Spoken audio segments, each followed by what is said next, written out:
Сәлем баршаңызға. Біз бұл жерде творогтан ең дәмді кекс жасаймыз. Бұл дүкендерде штугы 200 теңгеден тұратын творожный кекс. Бізге ол үшін жұмыртқа, шекер, сливочный масло, творог, молоко, разрыхитель, ванилин по желанию и кішкене тұз керек. Бірінші бізге жұмсақ майымызға шекерімізді жай саламыз. Осылай жақсылап араластырамыз. Арасына кішкене ғана тұз себіңкіреміз. Осылай миксермен жайлап скоростын қаттырақ көбейтіп жасаймыз.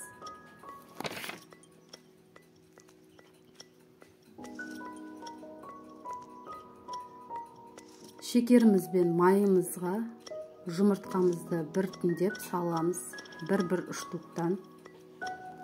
Осылай жақсылап араластырамыз. Қол миксермен де болады жасауға. Өз қалауларыңызша, үйде кішкентайларыңызға жасап берсеңіз, ең керемет творог кекс болады. Осылай творогымыз бен сүтімізді сала құйып, араластырып, барлығы бір келкі қатты араластырмай, бір келкі болған жағдайда ұнымызды жайлап осылай себіңкіреп араластырамыз.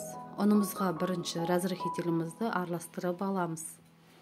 Ванилин по желанию қосатын болған жағдайда ұнға разрыхитель ванилинді қосып алсаңыздар болады.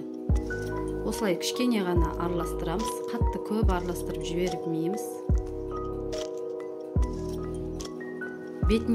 Кекстің бетіне сеуге крошка бөлек дайындап аламыз. Ол үшін ұн мен сары май, құмшекерді үгітіліп жасап аламыз, езіп.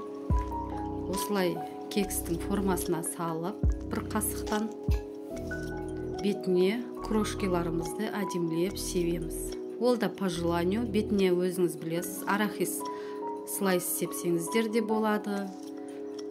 Кәдімгі грек жаңғағын сепсеңіздер де болады. Керемет дайын болған жағдайда беті өзі қызарып, әдемі болып піседі. 170 градуста 30-35 минут пісіріп аламыз. Пештеріңізге байланысты.